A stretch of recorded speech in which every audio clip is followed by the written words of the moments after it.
Hello friends. Exam के लिए आपके लास्ट 30 डेज अभी बचे हैं और आपके 30 डेज का जो पढ़ाई का प्लानिंग है उसको थोड़ा इजी करने के लिए मैं आपके सामने लेके आया हूँ। आपके 30 डेज का अभी जो आपके 30 डेज बचे हैं उसका टाइम टेबल, सेल्फ स्टडी का टाइम टेबल आपके सामने में बना के रेडीमेड आपके लिए लेके आया हूँ। आपको करना क्या है, आपको डेली आज कल से मतलब आप जब टाइम टेबल फॉलो करेंगे आपको 10 आवर्स पर डे आपको स्टडी करना है। उसमें आपको सारे सब्जेक्ट्स डेली बेसिस पे पढ़ने पड़ेंगे। अभी आप ऐसा नहीं कर सकते हो कि आप कुछ सब्जेक्ट्स साथ में पढ़ेंगे और बाकी सब्जेक्ट को आप बाद में पढ़ेंगे, ऐसा आपके पास अभी टाइम नहीं है।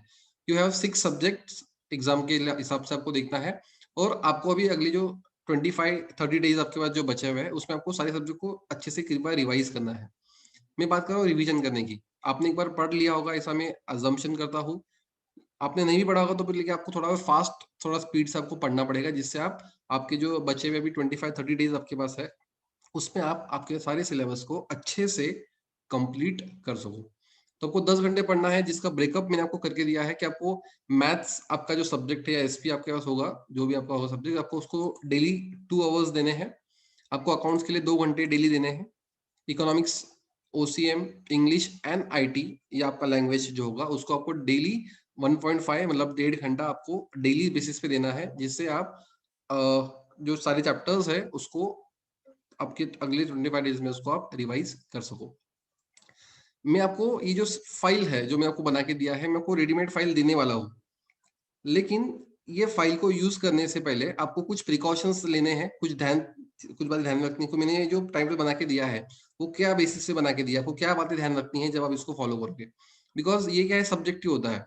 ये मैंने बना के दिया है, मैंने एक एंगल से सोच के बनाया है, लेकिन आपको आपके हिसाब से क्या करना है उसको थोड़ा मॉडिफाई आप कर सकते हो। ठीक है, तो क्या चीजें आपको करना है, मैंने क्या एंगल से सोच के ये टाइम टेबल बनाया है, इसको थोड़ा समझ लीजिए और फिर आप इस टाइम टेबल को फॉलो कीजिए। देखो मैंने आपको 24 से दिया है टाइम टेबल, मतलब कल से। अगर आप वीडियो को जिस दिन देखोगे उस दिन से आपको करना है, स्टार्ट करना है। फर्स्ट सब्जेक्ट जो है मैंने मैथ्स लिया है। देखो मैथ्स या एसपी आपका जो भी सब्जेक्ट होगा रिस्पेक्टिवली, मैथ्स में टोटल मैथ्स 1 एंड मैथ्स 2 ऐसे टोटल 8 एंड 8 16 चैप्टर्स आपको दिए हुए हैं। और जो टाइम टेबल मैंने बनाया है देखो आप देख सकते हो 24 से लेके मैंने 18 मतलब 16 तक 15 तक मैंने बनाया है, और बाद में 2-3 दिन आपको मैंने स्पेयर दिए हैं। तो आपको 22-23 डेज आपके पास होते हैं। तो उस हिसाब से आपके पास 1.5 डेज जो है पर चैप्टर आपके पास मैथ्स के लिए बचता है, जिसमें आपको हर चैप्टर को रिवाइज करना है। अगर आप 2 घंटे एक दिन में पढ़ते हो तो आपको फिर आपके पास मतलब एक चैप्टर के लिए 3 घंटे अप्रोक्सीमेटली आपके पास है। कोई चैप्टर बड़ा होगा थोड़ा आप टाइम उसको ज्यादा दे सकते हो, चैप्टर कोई छोटा होगा तो उसको आप थोड़ा टाइम कम दे सकते हो, लेकिन आपको 1.5 दिन के अंदर मतलब 3 दिनों में आपको 2 चैप्टर्स, मैंने आपको देखो ऐसा दिया आपको कि 24, 25, 26 ऐसे 3 दिन का मिला के आपको मैथ्स 1 के चैप्टर 1 और 2 इस तरह से आपको करना है। आपको कॉम्बिनेशन करने हैं, एक थोड़ा चैप्टर बड़ा लेना है, एक थोड़ा चैप्टर छोटा लेना है, और उसको कॉम्बिनेशन करके आपको उसको खत्म करना है, फिनिश करना है। इस तरह से आपको क्या करना है, मैथ्स 2 फिर मैथ्स 1 ऐसे एक एक चैप्टर्स को लेके 3 डेज का आपको कॉम्बो करना है, 2 चैप्टर्स मिला के, और उसको उसको फिनिश करना है। ओके, तो इस तरह से आपको मैथ्स का पूरा फॉलो करना है। अगर अगर आप इस तरह से करते हो आपका 16 अप्रैल तक पूरा मैथ्स जो है वो रिवाइज हो जाएगा। आगे बात करेंगे हम अकाउंट्स की। अकाउंट्स के लिए मैंने आपको 4 डेज अप्रोक्सीमेटली दिए हैं हर चैप्टर के लिए। यहाँ पे मैंने एक बात की है समझना आपको कि जो चैप्टर्स आपको एग्जाम में ऑप्शन में आने वाले हैं, जैसा एग्जांपल एडमिशन के लिए आपको रिटायरमेंट ऑप्शन में आने वाला है, तो दोनों को मिला के मैंने 4 डेज दिए हैं। तो आप एडमिशन अच्छे से करो या रिटायरमेंट अच्छे से कर सकते हो, कोई भी दोनों आप करने जाओगे तो शायद आपको फिर टाइम इतना सफिशिएंट नहीं रहेगा। ठीक है, तो आपको एक चैप्टर पे ज्यादा फोकस करना है, दूसरे को आपको थोड़ा देख लेना है कुछ क्वेश्चंस, लेकिन ज्यादा आप फोकस नहीं कर सकते हो because of constant of time. ठीक है, अभी 4 डेज में आपको करना क्या अकाउंट्स में, आपको फर्स्ट जो जो रहेगा 2 घंटे उसमें आपको कंपल्सरीली उस चैप्टर का थियरी पढ़ना है। बिकॉज आपको ऑब्जेक्टिव क्वेश्चंस भी एग्जाम में आने वाले हैं। तो ऑब्जेक्टिव में अगर आपको पास थ्योरी नहीं पता रही तो आपके फिर ऑब्जेक्टिव में मार्क्स जा सकते हैं। तो आपको कंपलसरी थ्योरी पढ़ना है चैप्टर का स्टार्ट करने से पहले, और फिर आपको जो बचे हुए 3 या कुछ दिन बचे रहेंगे, तो 4th डे पे आपको थोड़ा बचेगा, तो आपको उसमें क्या करना है, फिर क्वेश्चंस पढ़ना भी है, और साथ में आपको डेली बेसिस पे 2-3 क्वेश्चन जितने आपको हो सकते हैं उतने आपको सॉल्व भी करने हैं। राइटिंग का प्रैक्टिस जरूरी है अकाउंट्स और मैथमेटिक्स में। आपको सिर्फ पढ़ के आपका काम नहीं चलेगा, आपको लिख के प्रैक्टिस करना पड़ेगा। ओके, तो इस हिसाब से आपको मैंने चैप्टर वाइज नाम लिख के दिए हैं, कौन से चैप्टर को आप कब ले सकते हो और कितने दिन उसको लगने चाहिए, तो आप देख सकते हो। तो उसको आपको इस तरह से फॉलो करना है और खत्म करना है। ठीक है, बात करेंगे इकोनॉमिक्स की। इकोनॉमिक्स में टोटल 11 चैप्टर्स आपके हैं, 3A एंड 3B ऐसे मिला के। तो टोटल देखो, जो चैप्टर्स इंपॉर्टेंट है और थोड़ा टेक्निकल है, इस चैप्टर को मैंने 3 days दिए हैं। और जो चैप्टर्स थोड़े छोटे हैं या कम इंपॉर्टेंट है, उसको मैंने 1 या 2 दिन भी दिए हैं। ठीक है, एज द रिवीजन आप कर रहे हो, मैंने आपको जब पीछे टाइम टेबल दिया था उसमें आपको मैंने 5 days 6 days दे दिए चैप्टर के लिए। लेकिन अभी आपकी रिवीजन की बारी है, तो आपको थोड़ा टाइम कम लगेगा और टाइम कम लगना भी चाहिए। आपके पास टाइम कम है वैसे, राइट? तो देखो, इस तरह से आपको मैंने दिया है सीक्वेंस। यहाँ पे मैंने आपको फॉर्म्स ऑफ मार्केट एक दिन पूरा दिया है, और फिर बाद में सेकेंड डे में फॉर्म्स ऑफ मार्केट को खत्म करके इंडेक्स नंबर साथ में स्टार्ट करना है, तो फिर आप इंडेक्स नंबर करोगे, है ना? मतलब 1.5 दिन एक चैप्टर के लिए हिसाब से आप बोल सकते हो। 1.5 दिन मतलब आपको जो टाइम 1.5 घंटा दिया है उसके हिसाब से, मतलब 2 ढाई घंटे में आपको एक चैप्टर फॉर्म्स ऑफ मार्केट खत्म करना है। चैप्टर सिंपल है और इजी भी है, तो आप कर सकते हो।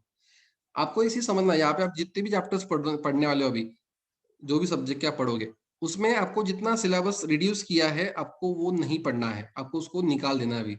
ठीक है, आपने इसके पहले उसको पढ़ा होगा, थोड़ा कंसेप्ट पता होगा, बस उतना ठीक है। अभी आपको जो 25% जितना भी सिलेबस गवर्नमेंट ने रिड्यूस करके दिया था आपको, उतना आपको हाथ नहीं लगाना, उसको छोड़ देना है। उसको छोड़ के मैं आपको टाइम दे रहा हूँ, तो आप उस हिसाब से पूरा प्रॉपर कंप्लीट कर सकते हो। ठीक है, तो उस हिसाब से आपको ये खत्म करना है। फॉरेन ट्रेड जो है वो चैप्टर छोटा है और उसमें से बहुत सारा पार्ट रिड्यूस किया है, वेटेज भी कम है, तो एक दिन आपके लिए सफिशियंट रहेगा।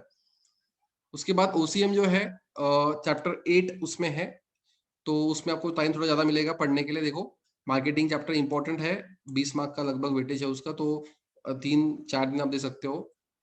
ऑन्टरप्रेन्योरशिप डेवलपमेंट चैप्टर छोटा भी है और वेटेज भी बहुत कम है, 5 ही मार्क के लिए वेटेज है, तो आप उसको ज्यादा टाइम ना दो तो अच्छा रहेगा। आप टाइम दे सकते हो चाहे तो, लेकिन मेरे हिसाब से आपने थोड़ा इग्नोर किया, तो एक दिन के लिए आप जितना पढ़ सकते हो उतना पढ़ लो, बाकी छोड़ देना। बाकी फिर देखो, सोशल रिस्पॉन्सिबिलिटीज के लिए 2 दिन दिए हैं। प्रिंसिपल्स ऑफ मैनेजमेंट जो है 3 days दिए आपको मैंने, इसमें से भी बहुत सारे क्वेश्चन निकाल दिए हैं, लेकिन फिर भी 3 days आप कर सकते हो, कोई दिक्कत नहीं है। फंक्शंस ऑफ मैनेजमेंट में 6 फंक्शंस आपको दिए हैं, तो हर एक दिन में आप 2-2 फंक्शन पढ़ते हो, तो भी आपके 3 दिन में हो जाएंगे। चाहे तो आपके पास एक्स्ट्रा टाइम यहाँ पे मैंने देखो बीच में गैप दिया हुआ है, बिकॉज उसी सब्जेक्ट में कुछ बच्चों का ऐसा कंप्लेंट आता है कि सर बहुत थेरी है, बहुत टाइम लगता है, तो मैंने यहाँ पे आपको थोड़ा एक्स्ट्रा डेज बीच में दिए हुए हैं कि आप चाहे तो इन दिनों को आप यूज कर सकते हो। आपका हो जाता है तो आप जो अगले चैप्टर से यहाँ पे कंटिन्यू कर सकते हो, जिससे एंड में आप कोई बाकी सब्जेक्ट में वो जो टाइम आपका बचता है उसको आप कंपेंसेट कर सकते हो। इसी तरह से business services, this is very important chapter, chapter number 4 जो है उसी का, बिजनेस सर्विसेज। इसका वेटेज लगभग 27 मार्क्स का है, और इसमें से 2 सर्विस, 5 सर्विसेज में से 2 सर्विसेज पूरी निकाल दी गई है, तो 3 सर्विसेज पे आपको 10-12 क्वेश्चन पढ़ने हैं सिर्फ, तो आपको पूरे 27 मार्क्स यहाँ से आप ले सकते हो। तो 4 दिन मोर देन इनफ है यहाँ पे आपको पढ़ने के लिए। फिर इमर्जिंग मोड्स 2 दिन के लिए, और कंज्यूमर प्रोटेक्शन, इसमें से भी 2 क्वेश्चन जो बड़े क्वेश्चन से निकाल दिए हैं, और 3 दिन इज मोर देन इनफ ये चैप्टर कंप्लीट करने के लिए, और इसका भी वेटेज अच्छा खासा है, 15-17 मार्क का वेटेज है। तो आप अगर इस तरह से पढ़ते हो तो आपका बहुत अच्छा खासा सिलेबस भी कवर हो जाएगा और आपका मार्क्स भी अच्छे से कवर हो जाएंगे। आईटी जो है ये आपकी लैंग्वेज होगी, बहुत लोगों ने अभी तक शायद स्टार्ट नहीं किया होगा या बहुत कम आपने इसमें टाइम दिया होगा, तो आपको अभी डेली बेसिस पे 1.5 घंटा, 2 घंटे, 1 घंटा जितना आप दे सकते हो उतना टाइम देके, देखो मैं आपको चैप्टर्स के नंबर लिख के दिए हैं। 5 days में आपको ये चैप्टर खत्म करना है, फिर चैप्टर नंबर सेकंड को आप 4 दिन 5 दिन, आपके हिसाब से थोड़ा 1-2 दिन आगे पीछे यहाँ पे हो सकता है, कोई दिक्कत नहीं, लेकिन आपको टाइम देके उसको खत्म करना है। अगर आप सोचेंगे एग्जाम में आपको 8-9 दिन की छुट्टी है और आप तब पढ़ोगे पूरा आईटी, तो फिर आपका एक रीडिंग में आप उतना अच्छे से, ऑब्जेक्टिव क्वेश्चन वो वहाँ पे ज्यादा होते हैं, तो फिर वहाँ पे आप इतना अच्छे से उसको अटेम्प्ट नहीं कर पाओगे। तो ऑब्जेक्टिव क्वेश्चन में क्या होता है, आपको अगर आंसर पता है तो ठीक है, नहीं तो फिर आप तुक्का नहीं ना, आप कुछ मन से कुछ भी नहीं लिख सकते हो वहाँ पे। इसलिए आपको थोड़ा पढ़ा हुआ अच्छा चीज है, आपने 2 बार 3 बार पढ़ा होगा आपने, तो आप उसको, आपको हर चीजें जो है ऑब्जेक्टिव के आंसर आपको याद आएंगे। इंग्लिश सब्जेक्ट जो बचता है आपका, उसमें आपको पता, आपको पोएम्स भी है आपके पास, लेसन्स भी है, नॉवेल्स भी है, एंड फिर राइटिंग स्किल जो होता है, ग्रामर, ऐसा बहुत सारा कंटेंट यहाँ पे आपको आता है इंग्लिश के अंदर।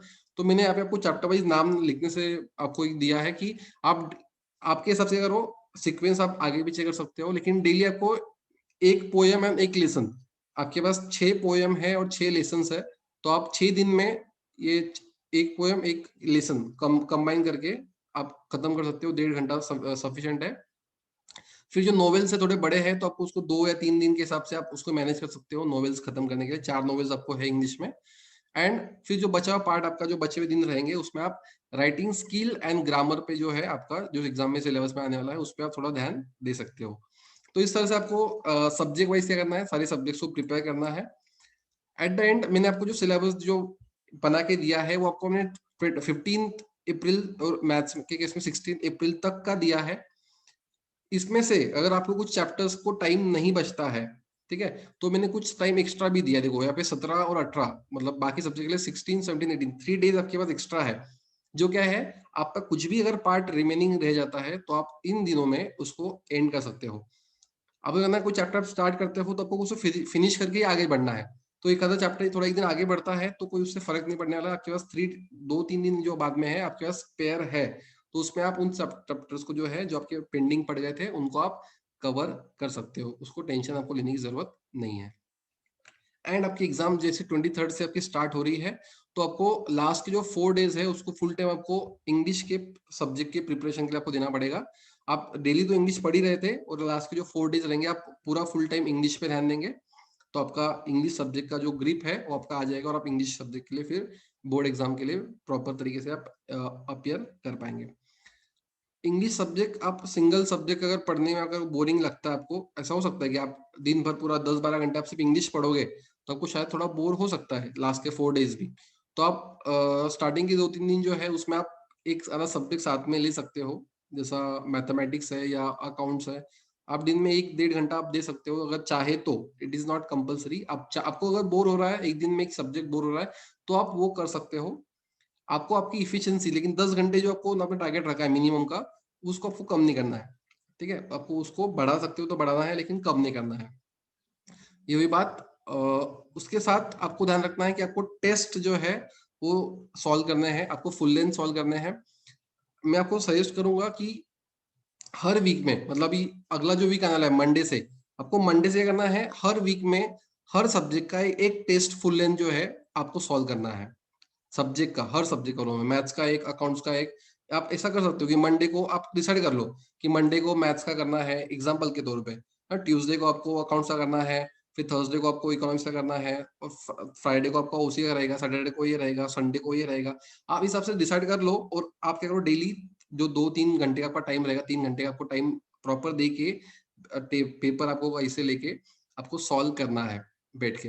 वो चेकिंग होगा नहीं होगा that is a secondary issue, लेकिन फर्स्ट इशू जो है आपको 3 घंटे में, या आपके अगर एक्स्ट्रा टाइम आपको अभी गवर्नमेंट देने वाली है, ऐसा न्यूज है, तो अगर वो आपको मिलता है तो आपको वो टाइम यूज करके आपको पेपर को कंप्लीट करने का प्रैक्टिस भी करना जरूरी है। बिकॉज सिर्फ पढ़ के आपका नहीं होगा, आपको थोड़ा लिखने का प्रैक्टिस भी करना पड़ेगा। ओके, तो सब लोग करेंगे, बिकॉज आपको पता है अगर यहाँ पे आपका थोड़ा एक आधा चैप्टर का थोड़ा आगे पीछे होता है, तो आपके पास आगे स्पेयर के मैंने दिन दिए हुए आपको, तो आपको जो फुल लेंथ है वो लिखने में भी कोई दिक्कत नहीं आनी चाहिए। आपको रोज के 3 घंटे वहां पे निकालने हैं लिखने के लिए। ठीक है, और आपको पता है कि लास्ट का 1 महीना है, आपको पूरा टाइम आपको सिर्फ पढ़ाई पे ही देना है। तो जितना भी आपके सोशल मीडिया या और कुछ जगह पे आपका टाइम पास अगर हो रहा होगा, तो उसको थोड़ा अवॉइड कर सकते हो 1 महीने के लिए। ट्विटर पे वगैरह आप जो ट्वीट कर रहे होंगे एग्जाम के थोड़े सिलेबस कम करने के लिए या और कुछ चीजों के लिए, तो वो आप कर सकते हो, लेकिन 5-10 मिनट्स आपने कर दिया, उतना हो गया, ठीक है। ज्यादा इन्वॉल्व उसमें मत हो जाओ। ठीक है, आप कितना भी इन्वॉल्व होंगे, जो होने वाला है वो तो होने वाला है, राइट। आप ट्वीट करो, आप कुछ जो भी आपको करना है आप चीजें कर सकते हो, लेकिन आप बाकी लोगों के मैसेज मत पढ़ते बैठो, ठीक है ना, बाकी न्यूज मत देखते बैठो। उससे आपका टाइम पास होगा, आपका नेगेटिविटी बढ़ेगा, लेकिन आपको कुछ फायदा नहीं होगा, है ना। अगर एग्जाम में कुछ होता है, सिलेबस और रिड्यूस होता है ना, या आपको क्वेश्चन बैंक मिलता है और भी कुछ चीजें होने वाली चेंजेस, तो आपको पता चलेगा। उसका आपको टेंशन लेने की जरूरत नहीं, आपको वो चीजें सारी अपडेट होती रहती है, आपको मिल जाएगा अपडेट। लेकिन उसमें आप इतना इन्वॉल्व मत हो, आपको आपका आपका पूरा ध्यान जो है आपको आप एग्जाम में देना है, पढ़ाई पे देना है। ओके, और इसके बाद इसके बाद एक लास्ट जो चीज आपको समझना है, देखो आपको मैंने टाइम का एक मैंने रो बना के दिया है। तो आप अगर चाहे तो यहाँ पे डेली आप कौन से टाइम पे सब्जेक्ट पढ़ने वाले हो वो भी आप यहाँ पे ऐड कर सकते हो। मैंने उसके लिए भी आपको एक अलग से एक जो रो है ऐड करके दी है। जैसे एग्जाम्पल आप चाहो तो मैथ्स को आप सुबह एग्जाम्पल आप सुबह 10 बजे पढ़ने वाले हो, तो आप सुबह 10 बजे से लेके 10 टू 12 यहाँ पे ऐसा आप लिख सकते हो आपके हाथ से, या टाइप कर सकते हो अगर आपके पास लैपटॉप वगैरह है तो आप ऐसा कर सकते हो। मतलब आपके पास पता रहेगा कि आपको 10 बजे क्या करना है, मैथ्स पढ़ना है, फिर आपको 2 बजे अकाउंट्स पढ़ना है, फिर 4 बजे आप इकोनॉमिक्स पढ़ने वाले हो, तो आपके पास वो भी आपके पास रेडी रहेगा। तो आपको सोचने की ज़्यादा कोई रिक्वायरमेंट नहीं रहेगी, आपको सिर्फ पता है कि इतना फॉलो करना है, आपका हो जाएगा, ठीक है? तो इस तरह से आप फॉलो करो, कुछ भी दिक्कत आई तो आप पूछ सकते हो मुझे। सेकंड थिंग, आपके जो फ्रेंड्स हैं उनके साथ इस जो टाइम टेबल है उसको आप शेयर करो। मैं वीडियो के लिंक में आपको साथ में नीचे आपको डिस्क्रिप्शन में जो फाइल है, पीडीएफ फाइल और ये एक्सेल फाइल दोनों आपको मैं शेयर कर दूंगा। आप भी खुद देखो, आप भी खुद इसको फॉलो करो, आपके फ्रेंड्स के साथ भी उसको शेयर करो। Thank you very much. Bye.